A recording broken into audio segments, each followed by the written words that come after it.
warahmatullahi wabarakatuh. Alhamdulillahi rabbil alamin, wassalatu wassalamu ala asyrafil anbiya'i wal mursalin wa ala alihi wa sahbihi ajma'in. Allahumma iftah alaina hikmatak wanshur alaina min khazain rahmatik ya arhamar rahimin. Rabbana shrah lana sudurana wa yassir lana umurana wahlul 'uqdatam min alsinatina wa yafqahu qawlana ya rabbal alamin. Amma ba'du, tuan-tuan dan puan rahimani wa rahimakumullah jami'an. Alhamdulillah, kita bertemu lagi pada pagi ini dalam siri pengajian bahasa Arab tadabbur Al-Quran. Hari ini kita akan masuk ayat yang kedua pula. Semalam dan 2 hari lepas kita bincang alam nashrah laka sadrak. Hari kita masuk pula wa wada'na. Qala Allah Ta'ala, a'udzu billahi minasyaitonir rajim. Wa wada'na anka wizrak. Wa wada'na anka wizrak. Wada'a wa wada'na wa wada'na anka wizraka. Wa wada'na anka wizraka. Wa dekat depan ni dan. Wa dekat depan ni maksudnya ialah dan. Bahasa Arab waw ni ada banyak fungsi dia. Dalam bahasa Arab wa ni, kata wa ada banyak fungsi. Yang kita pernah jumpa sebelum ni waw sumpah, panggil waw al-qasam. Contohnya macam wadduha. Itu maksud dia bukan dan tu. Itu maksudnya demi waktu duha. Panggil waw al-qasam. InsyaAllah kita akan jumpa. Jadi kat sini wa wada'na, wa sini maksudnya ialah dan. Dan ni maksudnya kata hubung lah, iaitu bahasa Arab panggil ataf. Bahasa Arab panggil ataf. Wada'na, asalnya wada'na ni perkataan dia ialah wada'a. Wada'a. Wada'a. Wada'na dia jadi, kalau wada'a dia letakkan.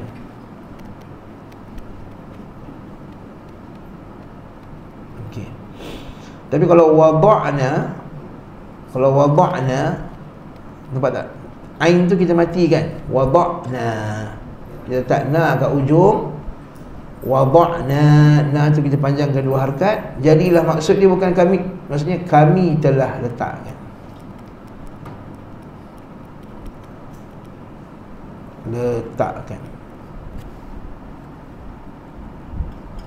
Kami telah letakkan. Wada'na, kan? Wada'na. Macam tahu kenal, kita tengok dekat ain tu dia mati. Wada'na, huruf ta'hid je. Macam kita kata katabna, kami telah tetapkan. Amanna, kan kita baca doa, Rabbana innana amanna bima anzalta wattaba'na ar-rasula faktubna. Maksudnya kami telah letakkan. Kalau wada'a dia letakkan. Tapi perkataan wada'a ni dia special. Wada'a ni kalau dia digabung dengan perkataan an ni maksudnya apa? An ni daripada. Ka kita dapat jumpa semalam, apakah? Kamu. Na kami. Ka kamu. Ka ni maksudnya kamu. Okey. Dan kami telah letakkan. Kami telah letakkan daripada kamu. Oh, maksud letakkan daripada. Itu bahasa Arab ni special. Wada'a asalnya letak. Tapi bila kita letakkan daripada, kalau letakkan pada, betul tak? Kalau patutnya kita letakkan atas atau letakkan pada. Tapi kalau letakkan daripada, maksudnya ialah kita alihkan daripada dia. Lepas tu terjemahan Al-Quran, tuan-tuan, apa terjemahan dia? Wa wada'na anka wizrak. Dan kami angkat kan? Ringankan. Ringankan pula kat situ. Ada terjemahan lain? Abang Alim ni terjemahan? Kami mengangkat beban, melapangkan. Abang ada terjemahan kata melapangkan. Haji Ramli terjemahan apa je? Letakkan. Letakkan? Turunkan. Nampak? Ada kata turunkan, ada kata lapangkan, ada kata apa tadi? Ringankan. Maksudnya wada'a ni iaitu kita angkat daripada dia. Contohnya saya bawa beg berat. Berat sangat beg ustaz ni. Saya bawa angkat sikit lah barang dia. Kita pergi pasar, banyak barang bawa. Bagi saya sikit, angkat. Itu maksudnya wada'na ank. Mengangkat, meletakkan daripada. Jadi kalau kita gabungkan wada'na angka tu, baru dia jadi meringankan. Jadi kalau kita gabungkan wada'na angka ni, maksudnya baru maksud dia ialah meringankan, mengangkat. Apa lagi? Menurunkan. Terjemah Haji Ramli tadi, menurunkan. Betul lah, menurunkan pun betul juga. Contohnya, kalau kita ni berat barang kita, kita turunkan barang kita. Jadi wa wada'na anka, kata Allah, kami telah angkat, kami telah ringankan dan turunkan daripada kamu apa dia? Wizraka. Wizr. Okey. Kita akan fokus perkataan wizr pada ayat ni. Wizraka, tahulah kamu. Wizrun ni apa? Terjemahan tuan-tuan apa? Beban. Lagi? Ada lain tak? Tak ada beban dia. Alhamdulillah. Baik. Kalau kita tengok tafsir Al-Quran, perkataan wizrun ni ada banyak maksud. Kalau kita tengok, saya fokuskan, saya buka surat baru, saya tunjukkan maksud perkataan wizrun. Wizrun dalam terjemahan Al-Quran, tuan-tuan, beban.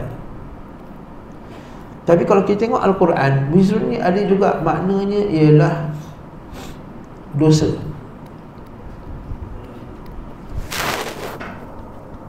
Maksud wizrun juga adalah dosa. Mana Ustaz dapat ni Ustaz? Kata Quran kata beban, Ustaz kata dosa pula kan. Kita dalam Quran. Mari kita tengok surah Taha ada, surah An-Najm ada. Mari kita tengok ayat wala taziru waziratun wizra ukhra wa ma kunna mu'anzirina hatta nab'atha rasula. Buka perhatian ada An-Najm. Kita buka surat An-Najm. Wan najmi idha hawa. Buka surat 527. Kita buka surat 527. Memang kelas kita ni agak banyak selak sana, selak sini bagi kita segar pagi-pagi ni. Kalau dengar je ustaz ceramah, mengantuk, betul tak kan? Dia selak sana, selak sini, baru tak mengantuk.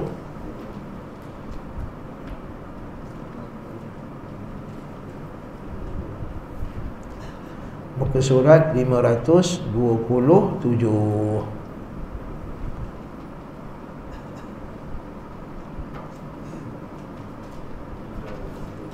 Allah taziru wazratun. Kita ambil daripada ayat 26 lah. Kita reverse sikit. Tuan-tuan perhatian, saya baca bahasa Arab, tuan-tuan tengok terjemahan tuan-tuan. Kalau terjemahan saya salah, betul kan? Apa kata Allah Subhanahu wa ta'ala? am lam yunabba bima fi suhufi Musa. Apakah orang-orang Yahudi ini tidak pernah dikhabarkan, tidak pernah diberi berita berkenaan dengan suhufi Musa? Nabi Musa dulu ada suhuf. Selain daripada Taurat, Nabi Musa juga ada suhuf. Ayat 26 ada suhuf. The Ten Commandments. Orang Yahudi kata The Ten Commandments, yang dia bawa daripada bukit Tur Sina tu. Lalu tu dia pergi, Nabi Musa hentam. Nabi Musa dapat atas dalam bentuk batu. Nabi Musa tulis atas batu.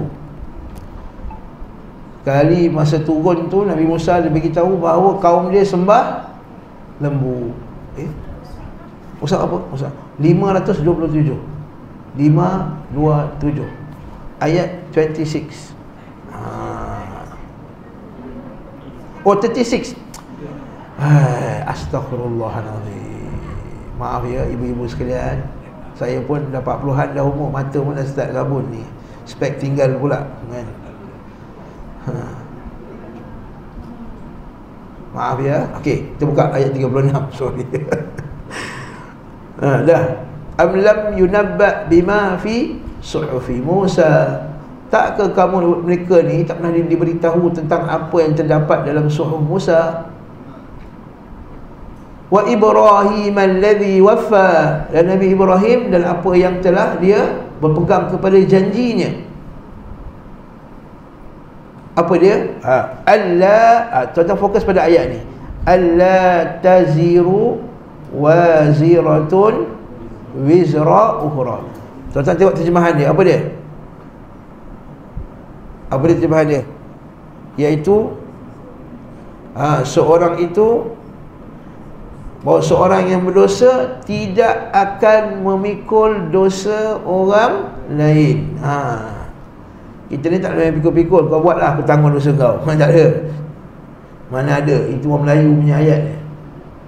Kan? Ustaz, dosa isteri kalau dia suami tanggung ke? Suami tanggung. Bukan, isteri dia dapat dosa juga. Cuma suami dia pun dapat saham. Memang tak tanggung, tapi dapat saham, dapat bahagian. Dia dosa-dosa juga kan. Kita boleh ke makan ni? Tak apa, aku tanggung. Mana ada, dalam Islam tak ada. Okey. Poin saya ialah kataan wizrun tadi, Allah bahawa tidaklah taziru menanggung, waziratun orang yang berdosa itu, wizra. Nampak tak? Wizra. Wizra itu maksudnya dosa ukhra, orang lain. Jadi fokus pada kataan wizra. Wizra tadi dalam ayat ni maksudnya apa? Dosa. Jadi patah balik kepada cerita kita tadi. Wa wada'na anka wizraka, kami telah mengangkat dosa kamu, kami telah ringankan kamu dari dosa kamu, kami telah turunkan dosa kamu. Jadi maksudnya apa? Iaitu Nabi Muhammad sallallahu alaihi wasallam, Nabi Muhammad sallallahu alaihi wasallam itu diampunkan dosanya. Diampunkan dosanya. Jadi maksud pertama, wa wada'na anka wizrak. Apa maksud yang pertama? Iaitu Allah Ta'ala angkat daripada Nabi dosa. Allah Ta'ala turunkan dosa. Allah Ta'ala ringankan Nabi. Nabi ni tak ada dosa. Tak ada dosa apa ni tuan-tuan? Yang ni ulama tafsir juga ada sebut, ada terbahagi kepada dua. Satu, dosa-dosa dia sebelum dia masuk Islam, sebelum menjadi Nabi masuk Islam, sebelum menjadi Nabi.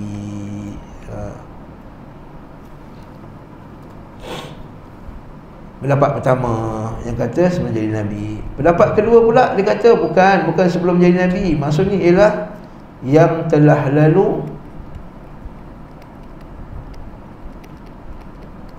dan akan datang. Maksudnya diangkat Nabi tak ada dosa yang dulu dan akan datang. Ini kelebihan Nabi Muhammad SAW. Itu dosa Nabi yang dahulu dah hapus, dosa yang sedang pun telah hapus, yang akan datang pun dah hapus dah. Kan? Maksum. Maksum ni, maksum terpelihara daripada buat dosa. Jadi kalau pernah buat salah pun atau terbuat salah, pasti diampunkan. Bukan Nabi tak buat dosa ke? Soalan Haji Lazim. Saya tanya soalan. Ini soalan yang sangat penting. Adakah Nabi itu tak buat dosa langsung ke, atau Nabi itu tak buat dosa besar sahaja? Kat sini kalau tuan-tuan buka kitab-kitab akidah Ahli Sunnah, tuan-tuan akan dapati ada dua pendapat di kalangan para ulama kita. Kita buka muka surat baru, saya lompat-lompat je kan? Buka muka surat baru, kita tanya soalan, adakah Nabi berdosa? Adakah Nabi lakukan dosa?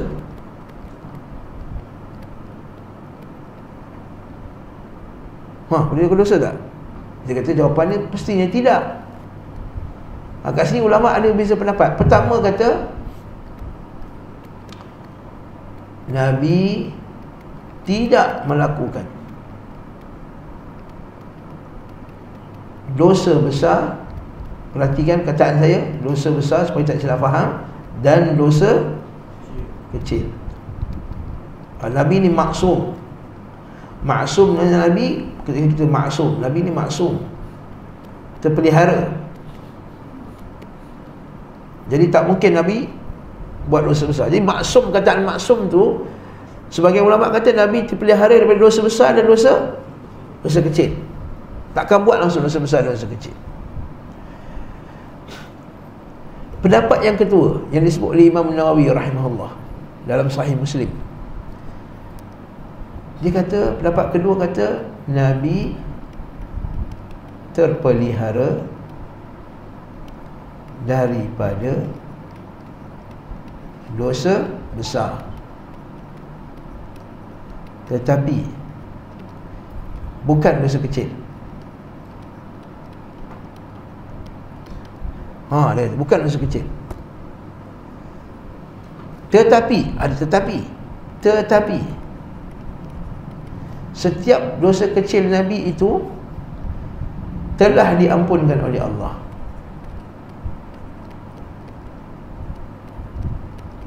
Tapi dosa kecil itu telah diampunkan oleh Allah Subhanahu Wa Taala. Apa hujah diorang? Diorang kata, kalaulah Nabi SAW tak ada dosa langsung besar dan kecil, maka Nabi takkan dapat tidak dapat melakukan satu bentuk ibadah. Apa ibadah tu? Istighfar dan taubat. Kalau tak ada salah langsung, apakah perlu taubat? Saya tanya soalan. Kalau tak ada salah, apakah perlu bertaubat? Tak perlu. Betul, sebagian ulama dia kata, kalau kita kata Nabi tak buat salah langsung, tak ada buat silap langsung, maka kita kata apa? Nabi akan terlepas daripada satu ibadah yang sangat agung, iaitu ibadah taubat. Dan Nabi SAW sebut dalam hadis, wa inni la astaghfirullah, sesungguhnya aku ini minta ampun pada Allah, fi kulli yaumin, pada setiap hari, mi'ata marrah, 100 kali. Aku ni minta ampun dan bertaubat kepada Allah 100 kali. Yang kedua, kalaulah kita kata maksum langsung tak boleh buat dosa, apa maksud Allah Ta'ala dalam surah Al-Fath? Allah Ta'ala telah mengampunkan dosa kamu. Cuba kita buka surah Al-Fath. Buka surah Al-Fath. Okey. Ma taqaddama min dhanbika wa ma ta'akhkhar. Ma taqaddama min. Buka surah Al-Fath, juz 26. muka surat 511.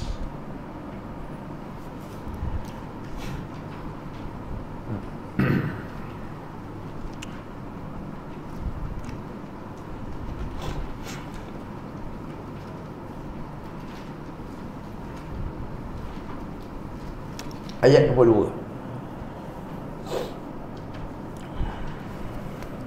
Ke surat 511. Okey. Jumpa tak ibu-ibu, bapa-bapa sekalian? Jumpa. Apa kata Allah Ta'ala? Bismillahirrahmanirrahim. Inna fatahna laka fatham mubina. Sesungguhnya kami telah memberikan kamu, wahai Muhammad, kemenangan yang jelas. Masa bila ni? Ayat turun masa bila? Kemenangan yang jelas ni masa bila? Iaitu lepas Nabi buat perjanjian Hudaibiyah. Surah ni menarik tentang kalau kita baca. Masa perjanjian Hudaibiyah tu, Islam dah menang ke belum? Nabi dah tawan kota Mekah ke belum? Belum. Baru tahun ke-6 Hijrah. Nabi tawan kota Mekah tahun ke-8 Hijrah. Dah lah perjanjian tu berat sebelah. Kan? Perjanjian tu berat sebelah. Orang Madinah pergi Mekah tak dipulangkan. Orang Mekah, orang musyrikin yang pergi ke Madinah nak larikan diri ke sana, Nabi kena pulangkan. Tak aci. Sehingga ada sebahagian sahabat yang diseksa dengan teruk sekali. Nama dia Abu Jandal, diseksa di Mekah. Begitu dahsyat kena seksa. Kata, ya Rasulullah, selamatkan aku dengan perjanjian ni. Rasulullah kata, aku tak boleh selamatkan kau. Rasulullah kata, lepaskan dia wahai orang musyrikin. Orang musyrikin kata, tak, Abu Jandal ni termasuk dalam perjanjian kami. Kan? Nabi kata lepaskan dia. Tidak, Abu Jandal termasuk. Nabi kata kita belum sign apa-apa lagi. Walaupun tak sign apa-apa lagi, termasuk dalam perjanjian kita juga. Sampai menangis Nabi SAW tengok sahabat tu kena seksa. Sebab Umar Al-Khattab kata, ya Rasulullah, nak buat ke perjanjian ni? Tak adil ni orang Islam kena seksa. Nabi diam je.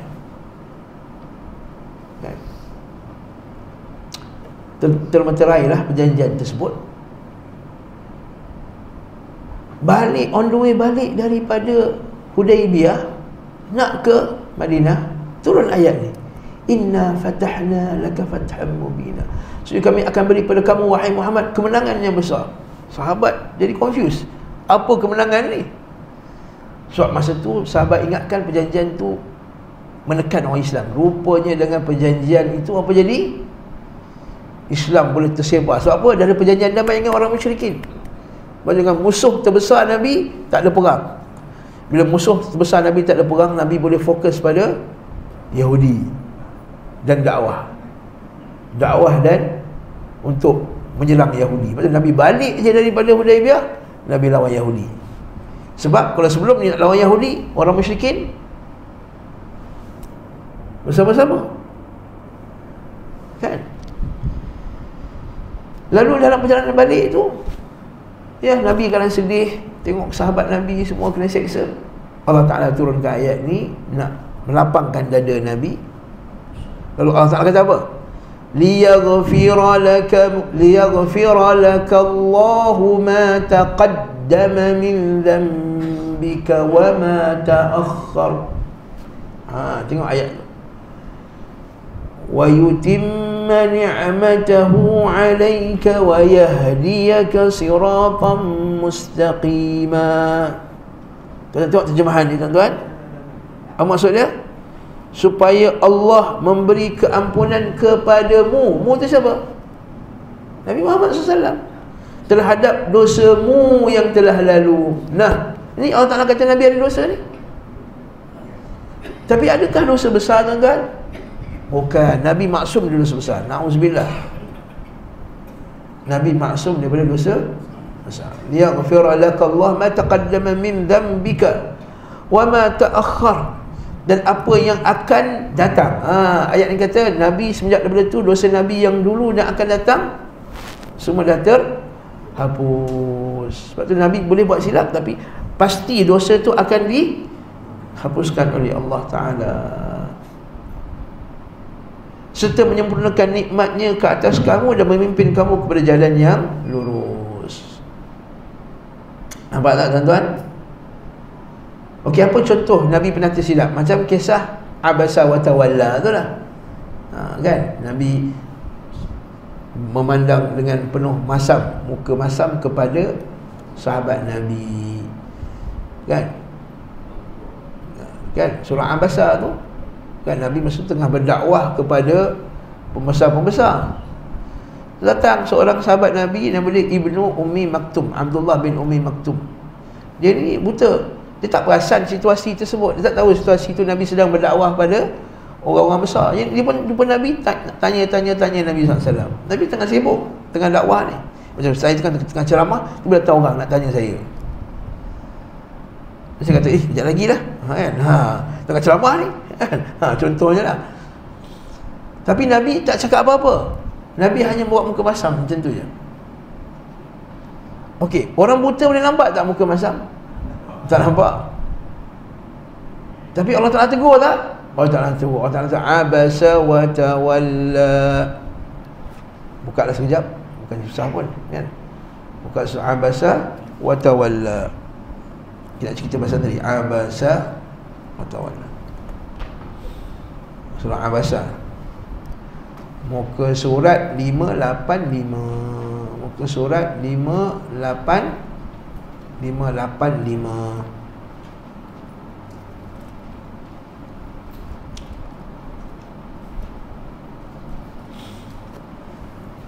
Surat 585.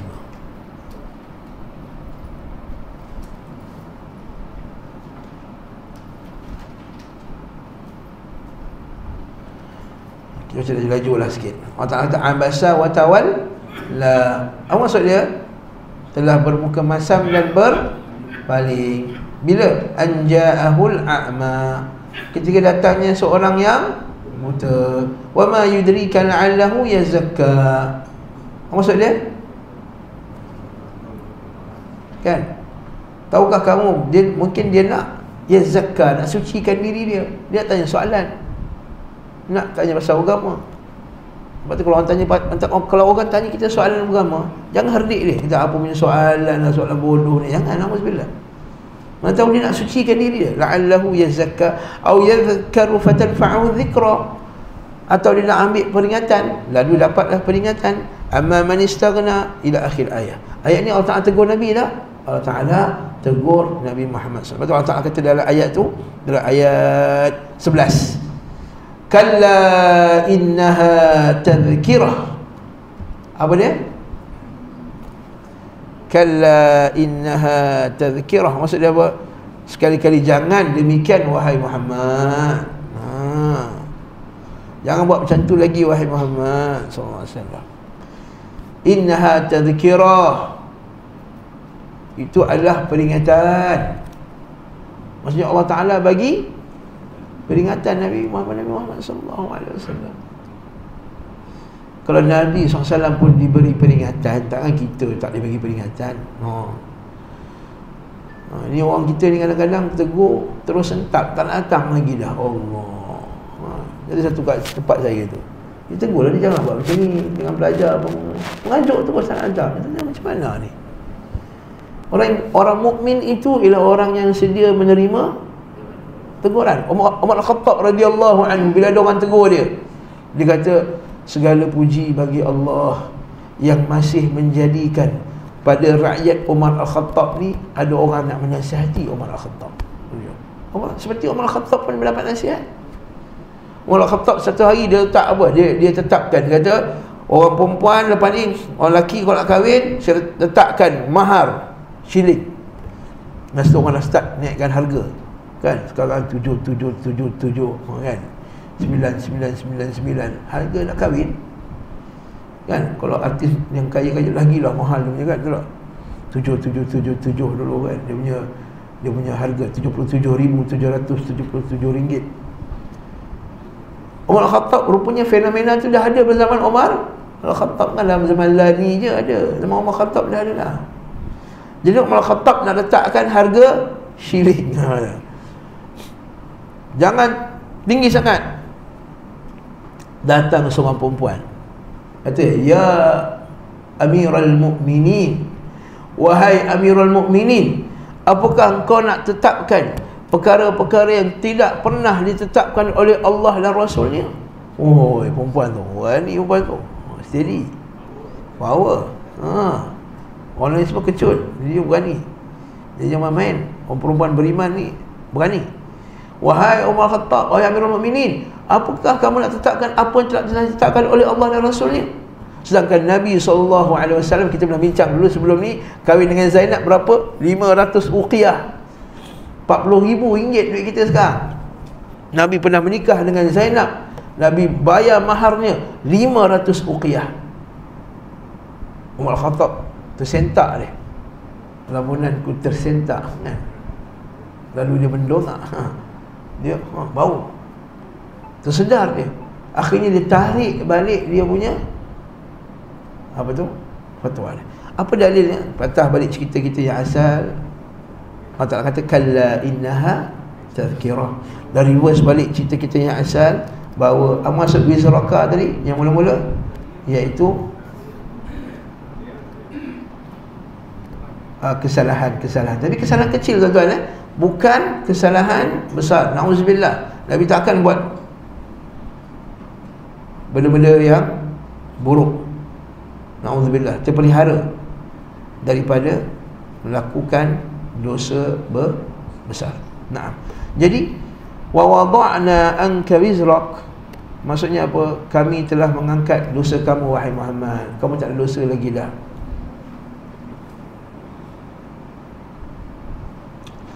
Dan tuan-tuan tengok terjemahan tuan-tuan kata apa? Beban, betul tak? Ini bawa kita kepada satu lagi pengajaran, iaitu dosa itu merupakan suatu beban. Dosa itu ialah beban, tuan-tuan.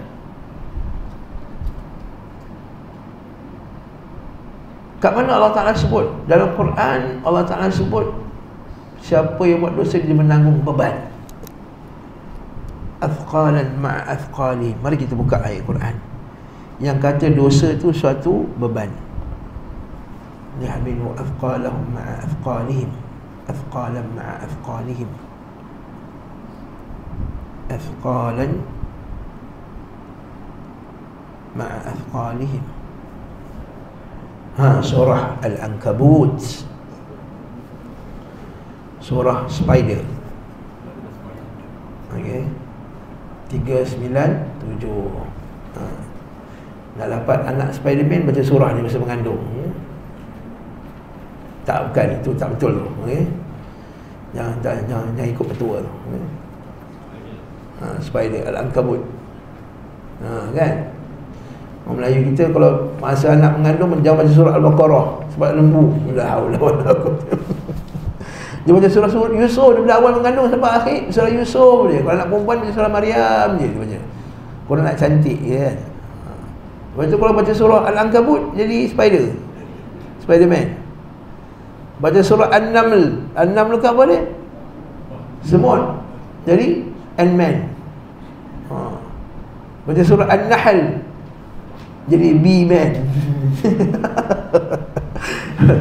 Kadang-kadang pelik orang Melayu kita kan. Mana dia dapatlah ajaran tu. Tak ada kata kalau nak handsome baca surah Yusuf. Tak ada. Baca Quran semuanya. Bagi anak kita tu daripada perut lagi dah biasa dengan Quran. Baca daripada awal sampai akhir. Kalau boleh khatam. Sepanjang mengandung tu khatam. Barulah betul. Lepas tu kalau lah muka tu, hidung macam saya ni bulat, macam surah Yusuf tak jadi, mancung tiba-tiba anak tu. Dia genetik. Macam Nabi kata dalam hadis, kama tuntiju bahimatan jam'a hal tuhissuna minhum min jad'a. Adakah kalau kambing tu macam tu rupa dia tanduk dia, adakah kamu tengok dia lahir nanti lain pula rupa dia? Nabi kata jangan, tak, sama je rupa dia. Cuma baca surah Yusuf, baca Quran, moga-moga perangai macam Nabi Yusuf ila akhirih. Okey, itu selingan. Baca surah Ankabut tadi apa dia? Kita nak kata dosa itu ialah beban. Kita baca daripada ayat 12 lah. Apa kata Allah Ta'ala? Wa qala alladhina kafaru, dan berkatalah orang-orang yang kafir, lilladzina amanu, kepada orang yang beriman, ittabi'u sabilana, ikutlah jalan kami, wal nahmil khatayakum, kami akan tanggung dosa kamu. Nampak tak? Rupanya bukan zaman sekarang dah orang pakai modal aku tanggung dosa kau ni. Zaman musyrikin, zaman Nabi dah pakai dah modal ni. Maksudnya tak apa, kau jangan risau, aku tanggung dosa kau. Nahmil khatayakum. Apa kata Allah Al-Quran? Wa ma hum bihamilina min khatayahum min syai'. Mereka tu takkan dapat menanggung apa-apa pun daripada kesalahan orang lain. Innahum lakadhibun. Mereka tu penipu besar. Orang kafir ni penipu. Orang kafir menipu tak tuan-tuan? Menipu. Ustaz, dia jujur lah Ustaz. Jujur dengan bab dunia, bab agama dia tipu. Dia kata Allah Ta'ala ada anak. Tipu tak tu? Tipu. Kenapa bab tipu dalam tipu duit bukan kau main marah lagi? Bila tipu agama kau tak marah kat dia pula. Contoh tak? Bukan kau menipu namanya tu. Jadi innahum lakadhibun. Orang kafir ni menipu bila kata kita tanggung dosa orang lain. Begitu juga dengan apa dia, akidahnya siapa? Akidahnya orang Kristian. Original sin. Tahu original sin tak? Setiap daripada anak Adam ni semua tanggung dosa Nabi Adam. Nabi Adam makan buah tu. Jadi orang kata, apa hal pula ni? Kita tak buat apa-apa pun nak kena tanggung dosa pula. Ya, dosa atuk engkau dulu. Ini orang Kristian cakap. So, cara nak selamat daripada nak supaya diampunkan daripada dosa Nabi Adam, salvation to the Jesus. Kita kena beriman dengan Jesus, the only savior, penyelamat sebenarnya, ila akhir, sampai habis-habis gitu. Siapa yang tidak ni, dia tak beriman kepada Nabi Isa tu, hapuskan dosa, kafir dia, masuk neraka. Sebab itulah Allah Ta'ala bunuh Nabi Isa yang manusia untuk hapuskan dosa-dosa. Ulama Islam kata apa, mengepik macam cakap ni, kata, ada ke orang lain dosa nak bunuh anak aku sendiri? Kan tuan-tuan nak maafkan orang buat dosa lah. Katalah satu orang buat dosa dengan saya, tak apalah saya maafkan kamu dengan saya sembelih anak saya sendiri. Tak masuk akal.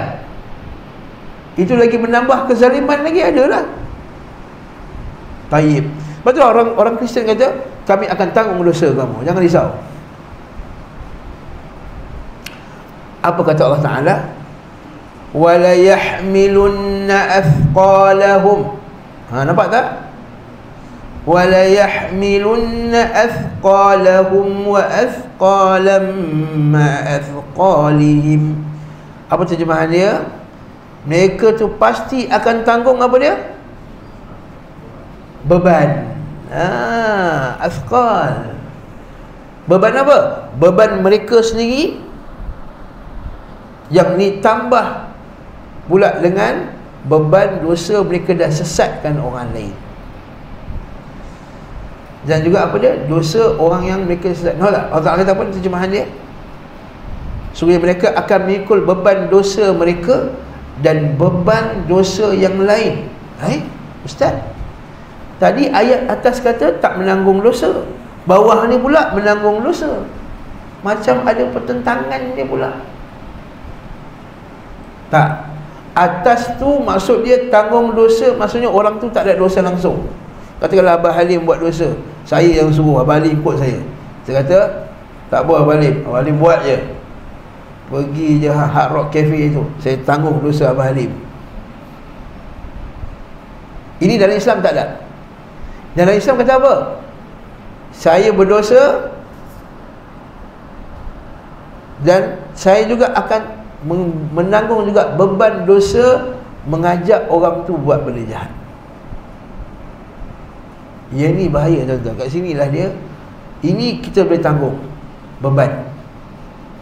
Kita tanggung beban dosa kita dan dosa orang yang kita dah sesatkan mereka. Allahu Akbar. Ini bahaya ajaran sesat tuan-tuan. Kalau kita buat dosa kita sendiri, kita taubat, settle. Tapi kalau kita buat dosa yang menyesatkan orang, tapi ajak pula kawan tu tak pernah kenal, pergi karaoke ni, kan? Dia yang ajak dulu. Jom ji, kita pergi ji karaoke, kata. Mana boleh, haram ni. Tak apa, saya tanggung. Dia pergi sekali, kawan tu pula dia pula syok, terlebih pula dos dia. Dia ni man-man je, biasa-biasa je. Kawan dia tu dia tanggung dosa. Dalam Islam ada konsep ni, orang yang disesatkan dia kena tanggung, dia kena ambil bahagian saham juga. Dosa apa? Dosa dia dan dosa sesatkan orang lain. Ini dalam hadis Nabi SAW ada tuan-tuan. Kita buka hadis. Dalam satu hadis Nabi kata, man sanna sunnatan hasanatan. Tak buat baik kan?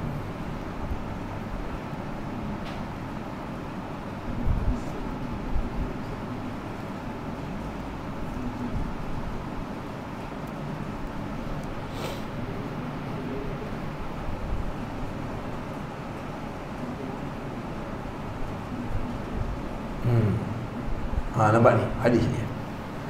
Nampak ke tak nampak ni? Besar lagi. Nampak? Nampak? Nak besar lagi? Besar lagi. Okey dah. Hadis ni riwayat Sunan At-Tirmidzi. Nama atas tu At-Tirmidzi. Ni kitab hadis utama Islam, Sunan At-Tirmidzi. Ada berapa kitab hadis dalam Islam yang utama? Ada 9. Yang 6 tu Tirmidzi ni salah satu daripada yang 6. Bukhari, Muslim, Tirmidzi, Abu Daud, Nasa'i, Ibnu Majah. Kena selalu ulang-ulang supaya kita ni tahu kat mana nak ambil hadis Nabi SAW. Di kat rumah tuan-tuan belilah Sahih Bukhari, bukan mahal pun, RM50 lebih je satu set tu.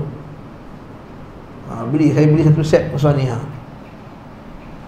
Bukhari sampai Ibnu Majah terjemahan RM800 panjang ni kitab. Letak kat rumah je, cucu kita tengok kitab apa ni tok besarnya kitab ni. Kitab hadis. Dia ada buka, tengok Nabi makan macam mana, Nabi minum macam mana, Nabi tidur macam mana, Nabi, semua dalam tu. Jadi hadis ni cerita pasal Sunan Tirmidzi disebut.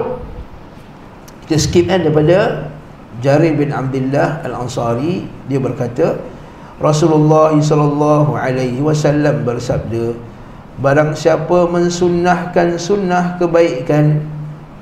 Sunnah ni apa? Dalam hadis ni maksud ni ialah memulakan suatu jalan kebaikan.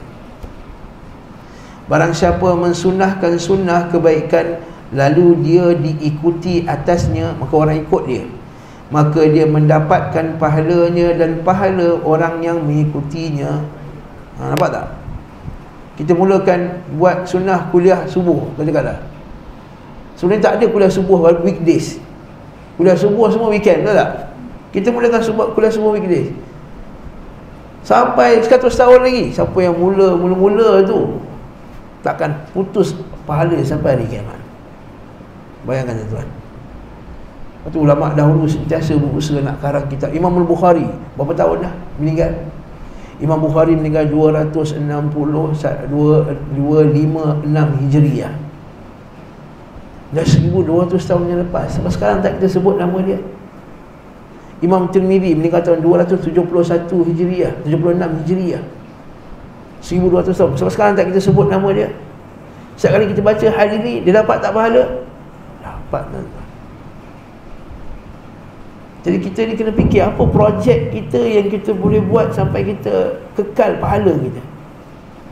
Kita kena ada satu dalam hidup ni, satu projek yang aku nak buat, yang pahala aku kekal sampai bila-bila, akaun aku tak habis. Passive income, orang putih kata. Okey. Jadi siapa yang mulakan sunnah, dia mendapatkan pahalanya, pahala orang ikutinya tanpa mengurangi sedikit pun. Dan siapa yang memulakan barang mensunahkan sunnah kejelekan, benda buruk, Akademi Fantasia 1, 2, 3, 4 sampai 100 akademi Fantasia, tanggunglah dosanya sampai hari kiamat. Pasal dia adalah orang pertama yang bawa konsep kat Malaysia ni. Tak pernah ada konsep kat Malaysia ni contohnya. Dia orang pertama bawa. Maka lepas tu mana-mana konsep yang orang lain bawa, dia tanggung sampai hari kiamat kelak. Bahaya tuan-tuan. Nanti kejap saya buka satu lagi hadis. Lalu dia diikutinya, nampak tak ni? Lalu dia diikuti, maka dia dapat dosanya dan dosa orang yang mengikutinya tanpa mengurangi dosa mereka sedikit pun. Ni saya kata, bukannya orang tu dosa dia kena ambil. Kalau kita sesatkan, dia kata saya sesatkan Haji Lazim, Haji Lazim sesat. Bukan maksudnya Haji Lazim tak ada dosa langsung, Haji Lazim dosa juga, tapi saya akan dapat juga dosa Haji Lazim dekat saya pula. Allah musta'an. Jadi jangan kita mulakan dalam keluarga kita, contohnya mulakan sunnah yang tak baik, anak kita ikut, lepas tu anak kita pula buat, dia pula ikut, dia pula ada cucunya pula. Allahu Akbar, na'udzubillah. Dan tuan-tuan tahu tak, dosa siapakah yang paling teruk sekali dalam bab membunuh? Qabil dengan Habib. Ini ada dalam hadis, fa innahu awwala man sanna al-qatl, kata Nabi sallallahu alaihi wasallam, fa innahu awwala man sanna al-qatl.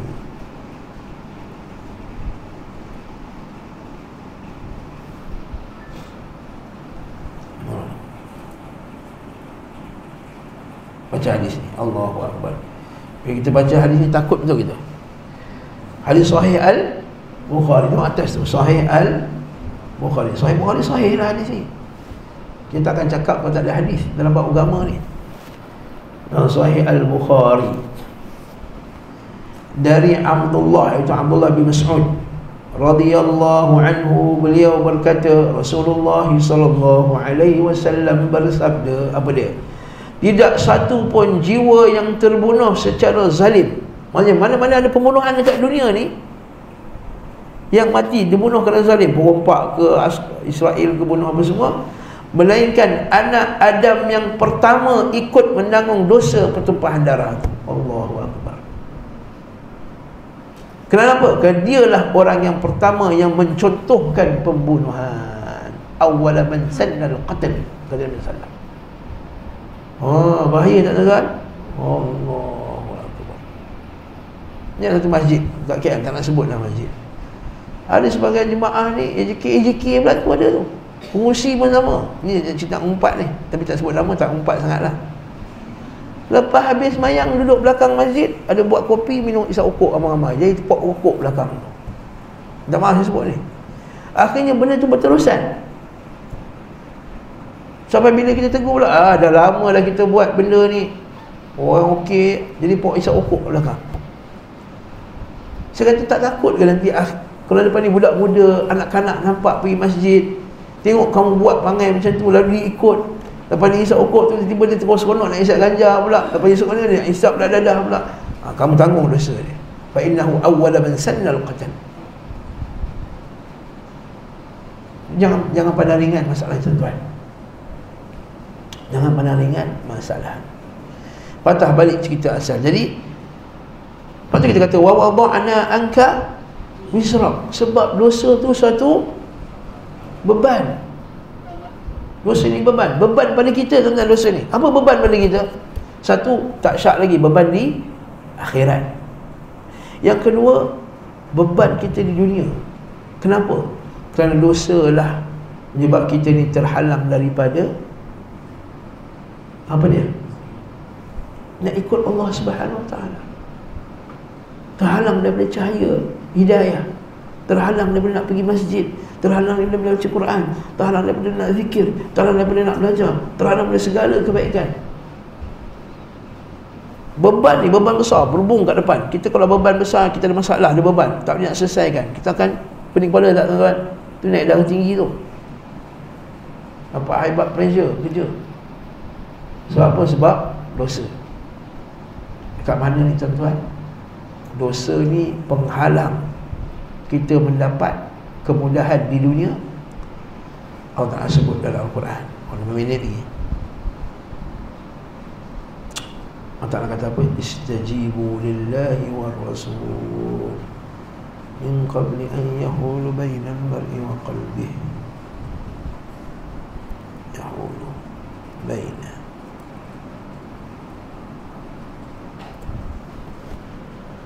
Surah Al-Anfal. Ini beban kita. Beban dosa, bahaya dosa.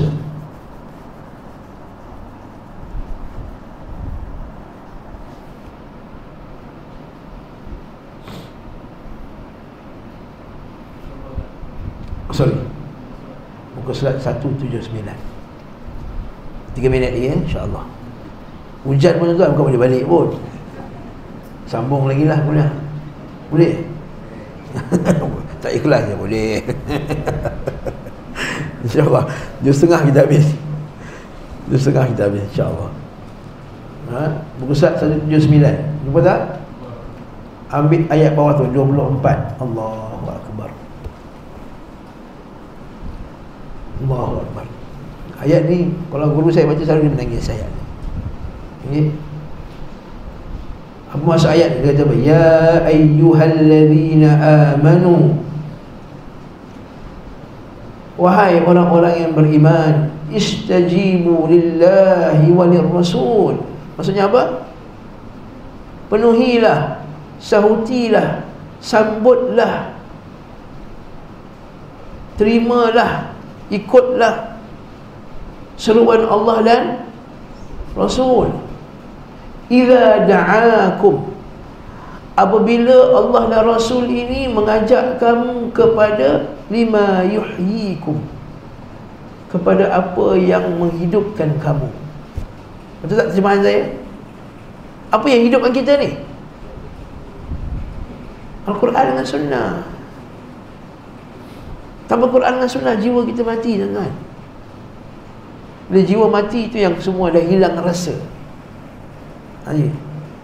Bila jiwa tu mati, hilang rasa. Lepas tu hati ni, kata para ulama, ada 3.